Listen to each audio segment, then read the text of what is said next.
11निफ्राय English जों सोलोंनो हायोमोन 11, 12 आरो डिग्रीआव बोसोरथाम बोसोरबा बिए जाजासिम ग्रेजुवेट जाजासिम बोसोरबा इंलिश सोलोंनानै माखासेया लिरनो हायोमोन एसे एसे बुंनोबो हायोमोन आरो साख्रि मावनो हानाय केपासिटि जादोंमोन। दा खिन्थु बेखौ बोसोरनै खमायनाय जाबाय। बर' गथ'फ्रा इंलिश सोलोंनायनि स्कपखौ आरोबाव बोसोरनै गोबानानै लानांबाय। बिएआवसो इंलिश सोलोंहैनो हासिगोन। बोसोरथामजों जोंनि गथ'फ्रा साख्रि मावनो हानाय बुंनो हानाय कमिउनिकेट खालामनो हानाय बा नेता जानानै बिभिन्न प्लेटफर्माव खोथा बाथ्रा शेयार खालामनो हानाय प्रेजेन्टेसन होनो हानाय केपासिटिनि जागोन ना जाया। दा बेखौ जोङो जाति हिसाबैनो मोनसे स्टाडि रिसार्च बिश्लेषण खालामफिननाया प्रयोजन दं।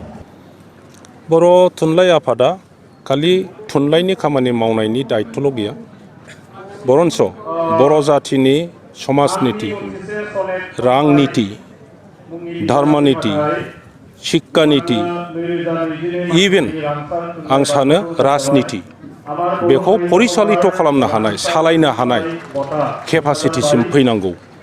बर' थुनलाइ आफादा बर' जातिनि मोनसे जातीय संगठन नेशनेल इन्स्टिटिउसन जानांगौ। नेशनेल इन्स्टिटिउसन होननानै बयबो मानिनो हानाय जानांगौ आरो बेबायदिनो खामानि मावनांगौ। दिनै आङो माखासे जाति रिलेटेड समस्याफोरनि सायाव फंनैसो खोथा बुंदों।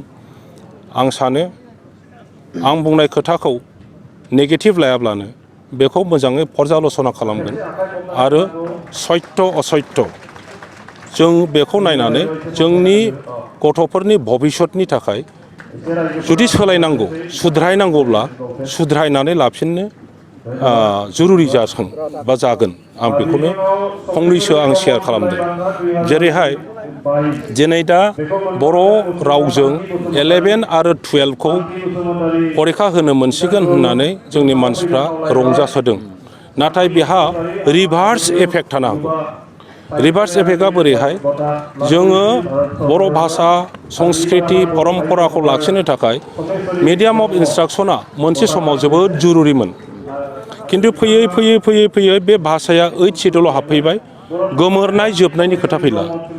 दा इसुआ जादों बर' मिडियाम फरायनानैब्लाबो जोंनि मानसिफ्रा बोरैहाय केन्द्रीय सरकारनि साख्रि मावनो हायो स्टेटनि साख्रि मावनो हायो बा जायगायाव साख्रि मावनो हायो। दिनै IAS जानांगोन IPS जानांगोन बिभिन्न सेन्ट्रेल जब जोंनि मानसिफ्रा मावनांगोन। दा बेबायदि केपासिटि क्रिएट खालामनोब्ला जोंनि गथ'फोरनो एमप्लयेबिलिटि जुदि इनक्रिज खालामनांगौब्ला अब्ला जोंनि बर' मिडियामखौ एसे मडिफाइ खालामनानै साबसिन एडुकेसन सिस्टेम जि सिस्टेमजों जोंनि गथ'फ्रा इंलिसबो रायलायनो हायो नेशनेल लेंगुवेज हिन्दीबो रायलायनो हायो बेबायदि केपासिटिनि जायो बेखौ जोङो नायनांगोन। दा आगोलाव मेट्रिकसिम बर'जों फरायोमोन 11निफ्राय इंलिश जों सोलोंनो हायोमोन 11, 12 आरो डिग्रीआव बोसोरथाम बोसोरबा बिए जाजासिम ग्रेजुवेट जाजासिम बोसोरबा इंलिश सोलोंनानै माखासेया लिरनो हायोमोन एसे एसे बुंनोबो हायोमोन आरो साख्रि मावनो हानाय केपासिटि जादोंमोन। दा खिन्थु बेखौ बोसोरनै खमायनाय जाबाय। बर' गथ'फ्रा इंलिश सोलोंनायनि स्कपखौ आरोबाव बोसोरनै गोबानानै लानांबाय। बिएआवसो इंलिश सोलोंहैनो हासिगोन।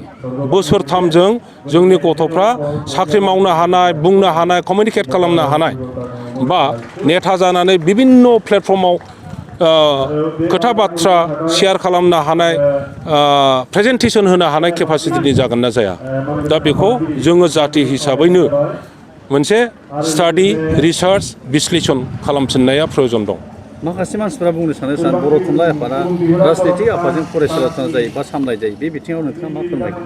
बे बेसेबांसो सैथो आरो बर' साहित्य सभाया खुनु राजनितिक दलजों परिचालित जानायखौ आं दासिमबो नुवाखै बा दाजाथों आं बेखौनो कामना खालायो। खुनु धर्मीय अनुष्ठानजों परिचालित दाजाथों बा दासिम जायाखै बा दाजाथों आं बेखौनो कामना खालायो। खुनु व्यक्तिजों परिचालित जानो नाङा दासिम जायाखै।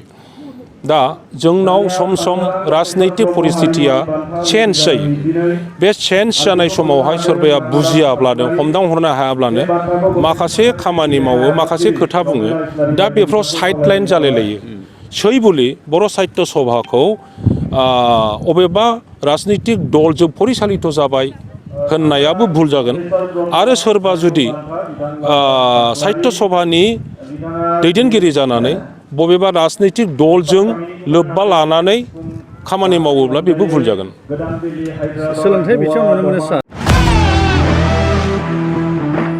बङाइगाव मेरिडियान किया मटर श'रुमा नोंथांनो लाबोदों गोदान अफार मेरिडियान किया मटर श'रुमाव नोंथाङा खम बेसेनावनो किया कम्पानिनि गुबुन गुबुन रोखोमनि गोदान गारिखौ लानो हागोन बेजों लोगोसेनो बे श'रुमाव जेखिजाया कम्पानिनि गोजाम गारिखौ सोलाय सोल' खालामनोबो हागोन दासान्दि बे अफारा सोलिगासिनो दं आरो फैगौ 28 फेब्रुवारिसिम बे अफारा थागोन